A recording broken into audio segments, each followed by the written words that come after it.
I have discovered a troubling, yet interesting tension between my faith and that of the surrounding culture. We are now living in a time in which truth itself can not only be questioned, but, in some cases, ignored. It's as if truth now is nothing more than an opinion. Well, Bob, I think it's going to rain tomorrow. Well, I think it's going to be sunny and 80 degrees. Well, Bob, I watched the news and it said that it's supposed to be raining. Well, you know that the news is full of liberals who want nothing more than to, tear down the foundations of this country. And, if you believe the news, well, you're just a part of that.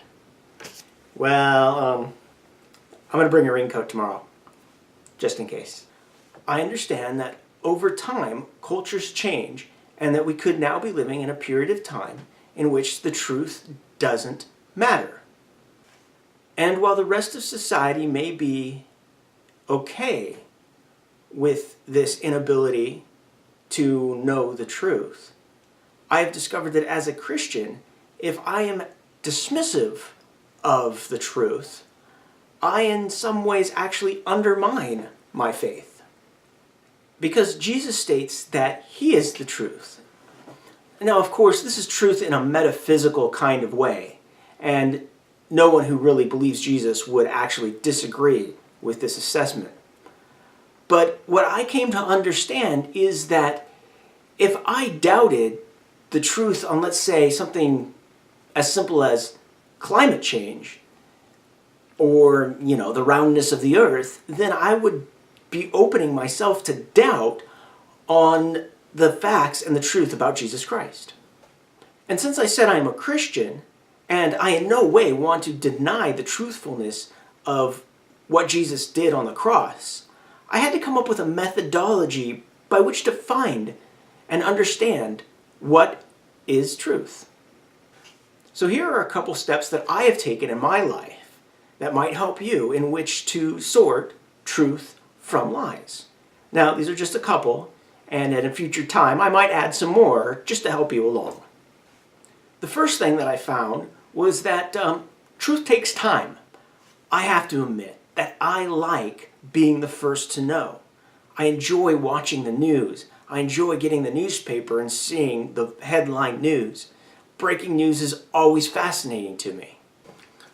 But it is not in those headlines in which you can find the truth. It is usually weeks, maybe even months later, when somebody has done an in-depth report, dug through all the facts, and then, it is only then, as time has passed, in which we find truth. Unfortunately, in today's world, we want to be first to know, and we make judgments based upon that information. We don't take the time, we don't have the patience, we don't develop that patience in order to have and know truth. Another step that I use in order to understand truth is to realize that there are people out there who simply by training or expertise have knowledge that I don't have. And it is imperative, I believe upon myself, to listen to those who have this knowledge. Because I realize that I, by the training that I have, can't tell you why the earth is round. But there are really smart mathematicians out there who can tell you exactly, by using two sticks, how big the earth is. And it is those kinds of people that I have to listen to and submit to their training. So, I'd like to know from you, what are some of the ways that you use to sift truth from lies? And also, when you hear that truth, do you submit to it? Or would you rather listen to your own biases? I also want to thank you for watching, and may the peace and blessings of God everlasting be with you today. And, of course, like and subscribe. Thank you.